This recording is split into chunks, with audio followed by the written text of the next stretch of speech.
Well, a very good morning to you. I'm Jesse Rogers. Welcome to Kenya's premier Sunday morning political broadcast. This is Inside Politics. Now, today, in the backdrop of the conclusion on signature collection, around 5.2 million signatures were collected across the country. But what does this portend for the hopes of consensus building? Or better yet, what of the idea of a multiple choice referendum against a yes or no plebiscite? Also, where does Ruto stand on the whole referendum drive? We evaluate all this. Plus, the state of the economy is not all rosy. KRA has missed its tax collection targets by 70 billion so far, even as a return to the pre-COVID tax rates is looming. We evaluate this even as Kenyans are bracing to dig deeper into their pockets.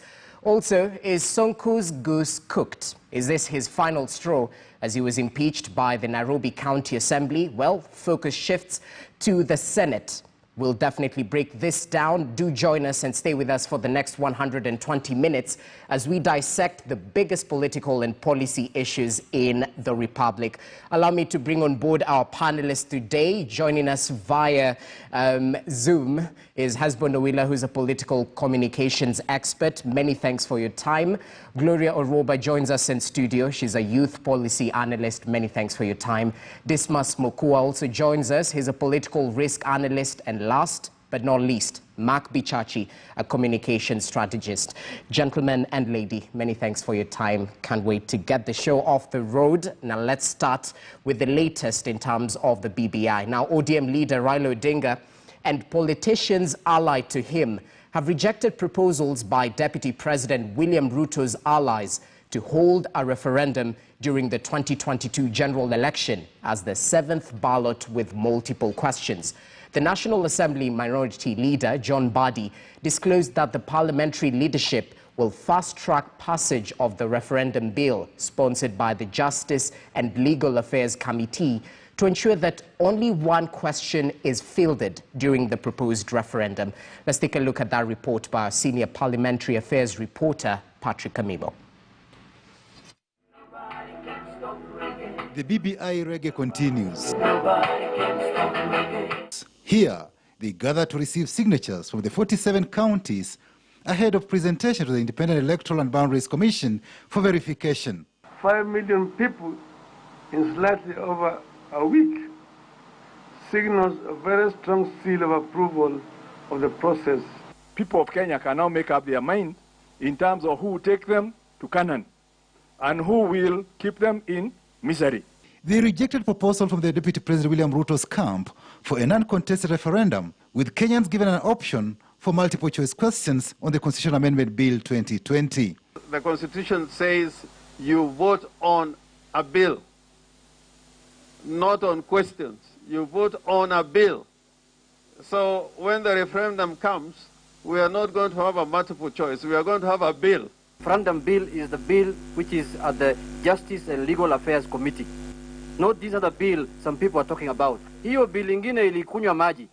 We are going to mobilize our members to ensure that the referendum question is one and not multiple.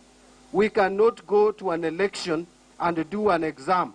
And I think we better tell Ruto, the Deputy President, just straight on the face that that is not practical. We are not going to do it. But even in Parliament, there will be a tally. Na tunaona nani alikuwa na sisi na nani hauko na wameanza kutetemeka.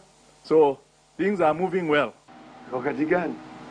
Weke pamoja, ifanye pamoja na kura ile ya kawaida ya jumla ya mwaka 2022. Hiyo uchaguzi itakuwa na viti, sasa itakuwa viti 6. Kwanza hiyo tayari inakuwa shida zaidi kwa wananchi. Ballot ingine ya 7. Kwa watu ambaye hawajasoma, to an elected voter, that is asking for too much. Should IEBC confirm that the over 1 million signatures collected were genuine, the bill will proceed to county assemblies. Should 24 counties adopt the bill, it will be referred to both the National Assembly and Senate for debate and adoption before it is subjected to a referendum. Ruto's allies want funds earmarked for the referendum to be used in fighting the COVID-19 pandemic that has ravaged the economy. Atiyo tu kuna janga la corona. Corona iko. America, the rate of infection ni juu kushinda hapa. Na juzi watu wa Amerika walifanya uchaguzi. Maisha ijakoma kwa sababu ya janga la corona. The BBI proponents say the train has already left the station and there's no room for further consensus building. It's time for Kenyans to decide. Patrick Amimo, KTN News, Nairobi. Well, the train has left the station and Kenyans are ready to decide. We've had that over and over again. But all that was in regards to the conclusion of the signature collection, where Raila Odinga received roughly 5.2 million signatures from across the country, awaiting submission to the electoral body IEBC. Now, we'd like to begin on that particular note. Dismas Muku, a very good morning to you. I wonder, in response to what we've seen over the week in regards to the BBI as well, what does this mean for the hopes of consensus building around the referendum? Is this the end of what we've come to hear, a win-win situation? Well, you know, the biggest challenge facing our democracy in Kenya is that unlike other strong democracies like Switzerland, where referendums are anchored on ideas or issues, in Kenya, referendums are anchored on personalities. Their personalities in Kenya are so strong that their sycophants and followers take their word to the bank. When you look at the history of BBI, starting from the handshake, we've had it for about 2 years. And anybody who wanted to make any contribution had 2 full years to make their solid contributions. But unfortunately, one of the most powerful personalities in Kenya, Dr. William Samoei Ruto, decides to make his submissions and suggestions at the tail end of the conversation, and he wants the train to stop and accommodate him. And give him credit, he's coming up with very good ideas, solid ideas that can be made to be consistent with our national and public interest. And a number of them, if adopted, they'll take us to the next level. But the big question is, where has he been? Is he a visitor in Jerusalem? He knew that we had BBI right from the word go. He's had 2 years to make his contributions, but for some reason, he has not made his contribution. He's waiting for the tail end of the conversation to say that I've got some ideas, and the people on the other side are intelligent and are reasonable. They should accommodate the ideas. And this begs several questions. When he was given the opportunity to address the nation at Bomas and discuss BBI, why couldn't he give all his ideas in one tranche, so that, you know, they are taken into consideration? Or even before Bomas, when there were submissions at KCC, why couldn't he give his ideas in one tranche? Why is he spoon-feeding the nation with these ideas, giving them at one point and then another point and another point? And in so doing, he's asking, what is the hurry? And there's a big hurry. This is an urgent issue, because we know for a fact that every Kenyan is a politician. And as we approach the general election, 1.5 years to the general election, the economy comes to a standstill. 1.5 years after the general election, the economy comes to a standstill. And that's the urgency we are talking about.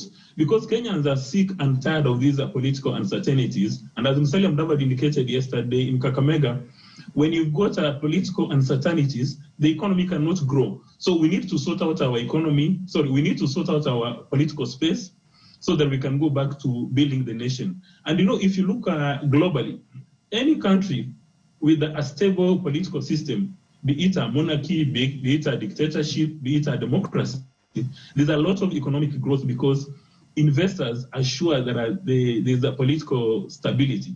But in Kenya right now, we don't have that political stability. And because we trust so much in our politicians, which is why using the BBI, we want to create very strong institutions so that we immunize ourselves from politicians who have overwhelming power over Kenyans. Like, for instance, if you take an example, would you imagine what would happen today if for some reason President Kenyatta and Raila Odinga don't get along, and Raila Odinga says, I don't want BBI? All the people are supporting BBI because of Raila Odinga. They'll take a walk, they'll say BBI is a fraud, which is the reason we want to use BBI to create very powerful institutions, like the case of America. You know, you have a president in America who has refused to accept defeat, who has refused to concede. But because you have very powerful institutions They've told the president, sorry, it was nice doing business with you. Even Republican governors, Republican secretaries of state are telling the president, you've actually lost this election, create time and concede. And this is what BBI aims to achieve. And in my view, if the deputy president has got very solid ideas, let him support this process so that we are done with the first amendment, then we can now go to another second amendment, third amendment, all those. Because we are not going to be mark timing on one stop. Because I suspect if by some reason or some miracle his ideas are accepted, he will keep on coming with another set of ideas, another tranche of ideas. And at the end of the day, one can see visibly that his strategy is to delay the process so that we don't get into a referendum. Okay, it's a good thing that you've given credit to the ideas. Let's just break them down and take a look at some of them. Having the referendum in the 2022 general elections held at the same time. He's also brought up the gender issue and the role of the Senate in that, the multiple choice referendum versus the yes or no plebiscite. Which one is more viable according to all this? Hesbon Owila, what's your take?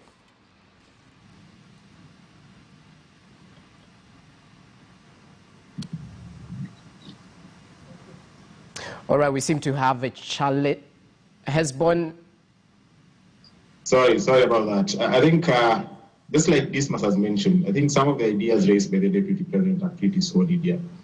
And the biggest challenge at this point is that, for the last 2 years, I think we had the opportunity to present our ideas to the task force.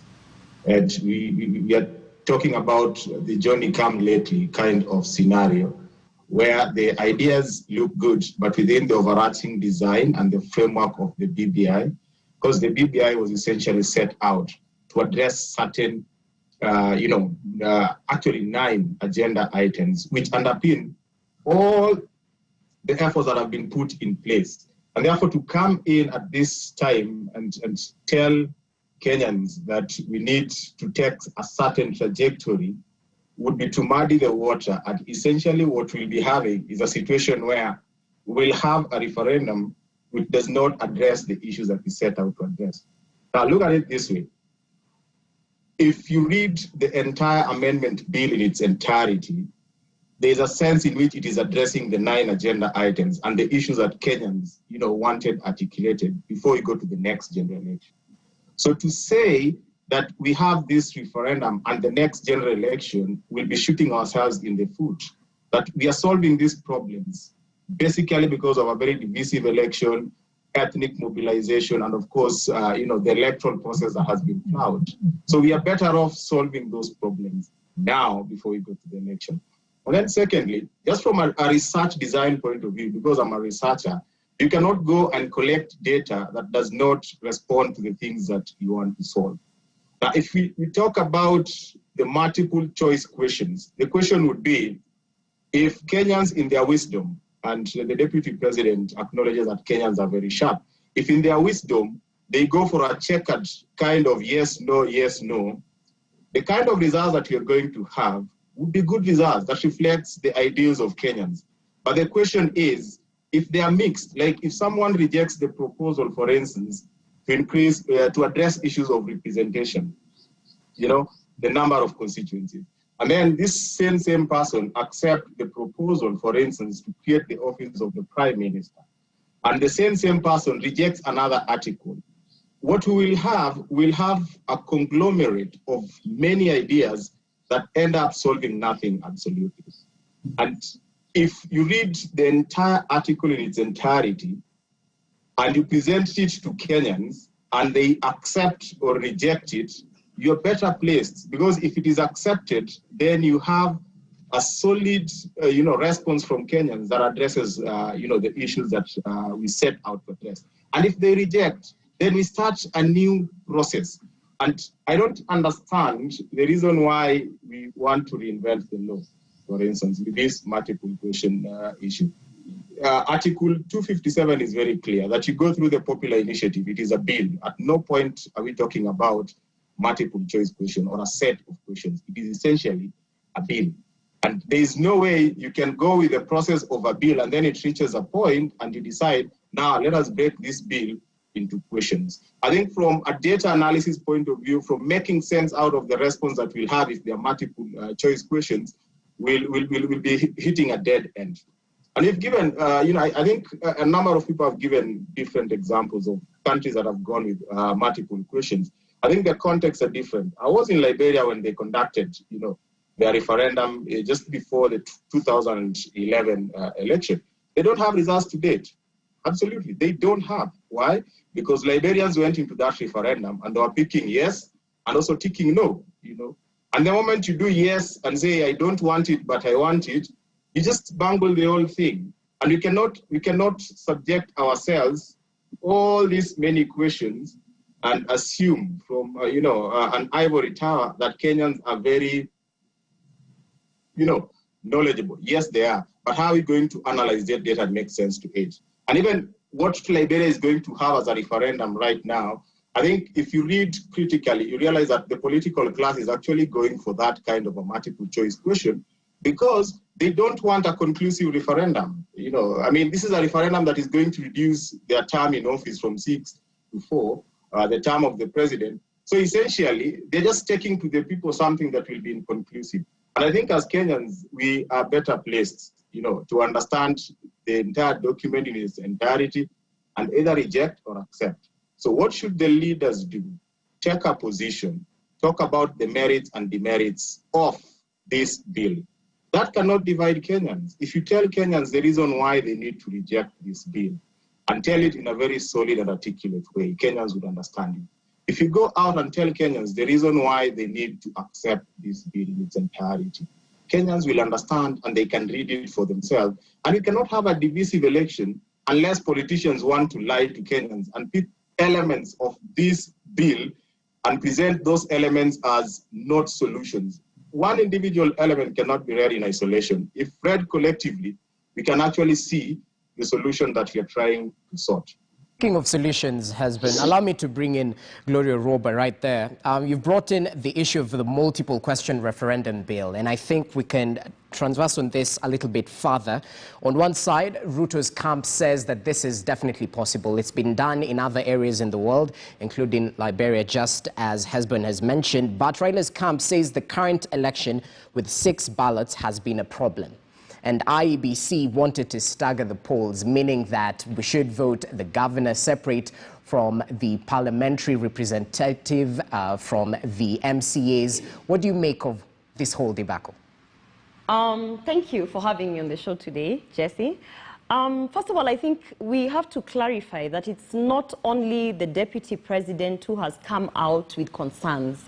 So to narrow it down to say that one powerful person is trying to stop the process, that is a fallacy. We have had constituencies of people. This is people with disability. We've had the youth.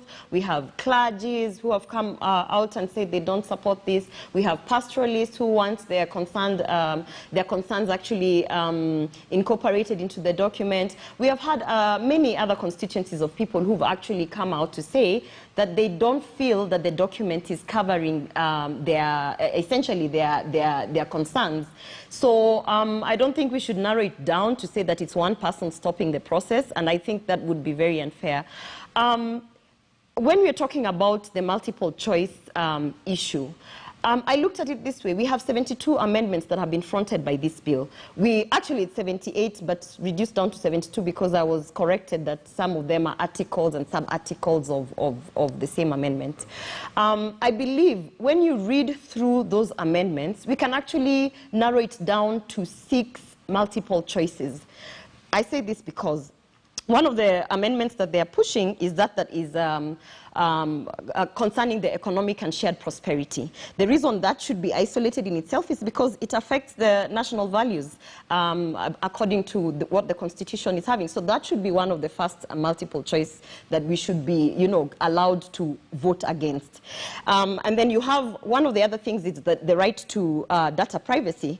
That touches on the Bills of Rights. So I think if you isolate that, that would be our second multiple choice. And then you have the suspension of judges, because in itself, it's also affecting the independence of the judiciary. And then you have the appointing CECs from the MCAs, because it also affects the structure of devolution. And then you have creation of the extra 70 constituencies and the special MPs, because it also interferes with the mandate of the IEBC. Now, when you read all 72 amendments, these 6 points are what is taking us to a referendum. So I don't think that asking for a multiple choice referendum is actually a stretch, because if you narrow it down to 6 points that are affecting the Constitution, and these 6 points are the reason we are going for a referendum, then it is only fair that you allow for us to say that we indeed, when it comes to the independence of the judiciary, we do not want to tamper with that, so we want to put this aside, but we want to pass, for instance, that on economic and shared prosperity. And when you hear people arguing against a multiple choice referendum, they're not arguing based on the facts of the multiple choice referendum. They're arguing because they understand that once you take this thing to Kenyans as a multiple choice referendum, the one thing you have actually withdrawn is that it's no longer a divisive process. Remember, when you take one bill with all these amendments together and you tell Kenyans, here we are voting yes or we are voting no, the first thing that you have immediately done is that you have divided the country, because that's the reason you hear people saying that William Ruto needs to head the no campaign, because what people actually want to see is a contest between Raila Odinga and William Ruto.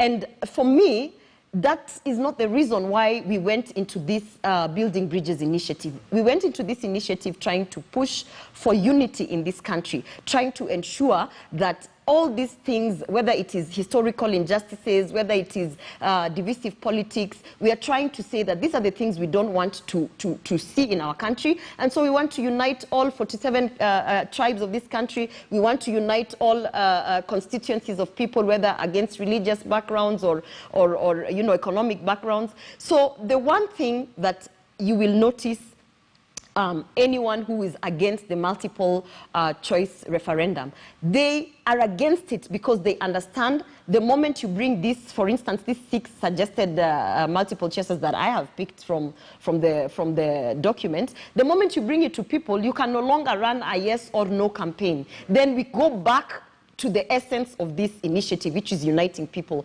And here's the thing also, when I hear my learned colleagues trying to educate me about the Constitution, and a referendum is one bill and this and that, we are in the process of trying to change this Constitution. We have actually spent taxpayers' money to try and change the Constitution. So I believe if a task force of 14 members of this country can sit down and try and amend and change this Constitution, then it is possible also as a people for us to get to a place where we are understanding that we are trying to change the Constitution, and this is the proper way to do it without further dividing the country. So for me, the multiple choice referendum, it's simply bringing back the sanity to the process, removing the politics in it. We remove it, trying to say that, we know that Raila Odinga is really looking for mock campaigns. He wants to, it's like, when you're in high school, they have mock exams. He's trying to assess how can he make it in 2022, what should he change. So for him, this divisiveness of having a yes or no campaign is actually for his special interest purpose. And allow me to conclude by saying, as speaking for the youth, because I am in the youth category and I'm passionate about the youth agenda, we have actually taken, the document proposes that the 4 slots in the Senate, which were dedicated to the youth and the people with disability, they've actually been taken away. So as a youth representative, that's one of my concerns, which I think should be looked into. So when we are talking about collection of views, can they look into how they have taken away 4 slots for the people with disability and the youth, and they have substituted those 4 slots with the Prime Minister, the 2 Deputy Prime Ministers, and the Leader of the Opposition. So you're actually excluding the youth and the people with disability just so you can create 4 seats for the top, the top leadership. Yes. Well, this is definitely a challenge. I'd like to bring in Mark Bichachi before we get responses later on. Mark Bichachi, I mean, a lot has been said. What's your take on the issue about the multiple question referendum bill versus the yes or no plebiscite? What you have to say? Let me just correct an error that my good friend Gloria has inadvertently made, because otherwise she's made a brilliant presentation. But she's made a mistake in saying that there are no nominations for youth. On the contrary, there are 6 positions, 4 given to people with disabilities, and it must include youth and women, and 2 more. So there are 6 nominated seats. So we've not replaced the Prime Minister position, who is just another member of Parliament, and it's not replacing anything. So just that little thing needs to be corrected. Secondly, let us look broadly at the issues of BBI and where the rain started beating us. Kenyans must remember, in our political class, there is only one senior politician who stepped away from the BBI bandwagon from the beginning, from the word go. And he is the one who has framed the narrative consistently that this is jobs for boys, Peleka Baba Ikulu, and other narratives. Now, he did that in an effort to disparage the BBI. He has not changed his coat, neither has he changed his stripes, as a tiger never changes its stripes. His agenda from the beginning, and I'm speaking as a strategist, was either to derail the BBI or to ensure it is delayed as much as possible. And therefore, in as much as he's giving good ideas now, and of course, I keep on saying on this show that the BBI is a document for conversation. It is a document of upgrading the public psyche that is consumed, that has consumed the Kenyan public. So yes, it is good to have conversations. It is critical to have good ideas. But I'll tell you this, and Mwalimu Dida said this, and he put it very well. He said, if you allow people to cook food, and then you show up at the last minute with the right ingredients, and perhaps even for the sake of argument, better ingredients, wouldn't the cooks beat you up? And this is really the problem, that the deputy president is on record as having had 3 members of that BBI task force having been chosen by him. He had the influence, he had the wherewithal, he chose not to. Now, to weightier issues, what is the way forward? Now, unfortunately, over 5 million people have signed on to a document as is, okay? Now, it is fraud, literally, for me to sign a document that says A, B, C, D, and then forward another document saying X, Y, Z to the county assemblies. It is illegal. It cannot happen. It is not a dismissal of good ideas. It is simply an idea that has come post-date, past due, too late. And those ideas, good as they are laced with political poison. So we need to find a way forward. And I've said this before. This is not the last referendum. It is not the last bill. And it's not the last time Kenyans will think. The best thing for us to do is to subject what we've already taken time to build to a referendum, and then let us begin to build consensus on whether we still want to change it again, because there's nothing wrong with changing it again. In fact, the idea of multiple choice comes from Switzerland, where they have referenda twice a year. And lastly, this is my last point, the argument that economics and referendum around BBI cannot mix is a lie. The truth is this, but if this country is to get back into its position, we must be able to handle COVID and handle the issues that pressure us at the same time. To say the country should do nothing else is to tell me as a father to stop going to work, to stop doing the things that put food on the table of my children. to stop locking the door, which keeps my children secure, to stop having a watchman at my gate, which keeps my children secure, because I need to save money for COVID. That is the logic we are applying here. And I implore my fellow citizens to not be short-sighted. If a referendum that yields peace is a dividend per year, if you count 2007, 2013, 2018, we are talking about a dividend of no less than 900 billion of peace dividend. That's how much money we're talking about. Okay. Our question is, do we want to play politics or do we want to move forward? Well, it's a definite critical question right there. Dismas, quick reply in 30 seconds or so. Thanks a lot. I've taken time to go through the proposed Constitution of Kenya Amendment Bill, and I keep it in my pocket. Now, anybody who has taken time to go through these documents will establish the fact that there are 74 clauses.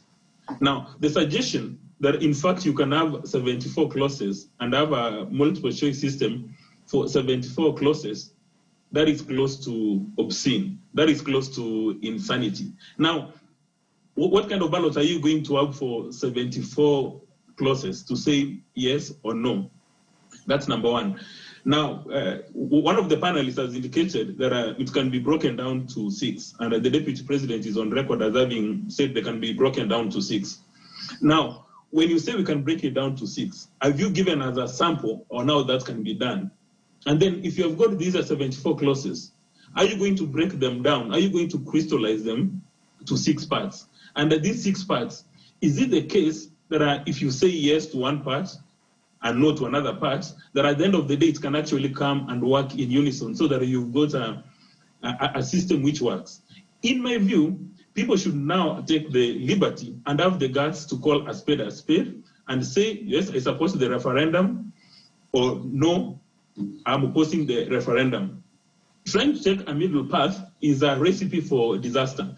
And if you go to Strathmore University, MBA students will tell you that as a leader or as a manager, you'd rather take a decision, whether it's right or wrong, instead of taking a middle path.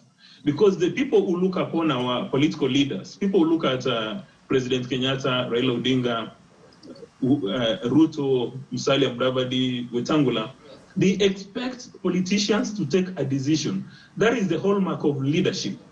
If you have no capacity to take a decision today, then people may begin to wonder that in the 2022 elections, if you campaign and you become a president, you will not be able to take decisions. And the Kenyans want leaders who take decisions. The idea of trying to get a middle path is unacceptable, because at the end of the day, a decision has not been taken. Okay, and leadership is marked by taking decisions.